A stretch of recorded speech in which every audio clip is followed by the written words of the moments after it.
ভেবেছিলাম তোমাদের শোনাবো একটা গজল। अच्छा। ভেবেছিলাম তোমাদের শোনাবো একটা গজল। গলায় নাই কোনো সুর, গলায় নাই কোনো সুর।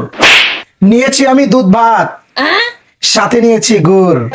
ওফ গাইস, সেই জমে যাবে খাঁটি খেজুরের গুড়।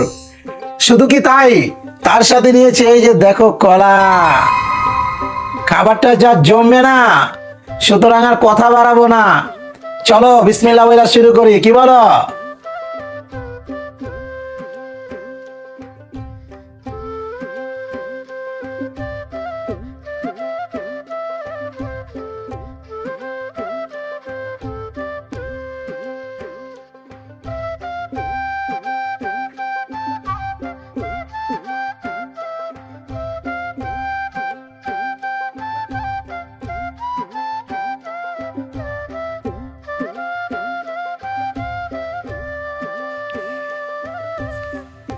ওহ গাইস, সুন্দর করে মাখালাম, এখন বিসমিল্লাহ বলবো। ওফ, বিসমিল্লাহ ওয়া বারাকাতুল্লাহ। আহা, সেই রকম স্বাদ রে ভাই। আমার মনে হয় পুরা এক পাতিল ভাতের সাথে এরকম দুধ আর খেজুরের গুড় আর কলা নিয়ে খেতে পারতাম। তবে খাবো একদিন ইনশাআল্লাহ, যেহেতু পেটুক মানুষ।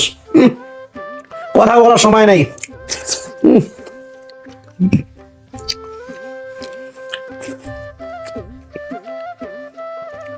ভাই মনে হয় জান্নাতি খাবার খাইতেছে। একদম জান্নাত থেকে খাবারটা পুরো প্রস্তুত করা হয়েছে এবং আমার কাছে পাঠানো হয়েছে। কইছে হারুন খা, সেই লেভেলের একটা খাওন। আমি পুরাটা খেতে থাকি, কি বলেন? ভিডিওটা লম্বা হয়ে যাচ্ছে, তো দেখা হবে নেক্সট কোনো ভিডিওতে। সবাই ভালো থাকবেন, সুস্থ থাকবেন। আল্লাহ হাফেজ।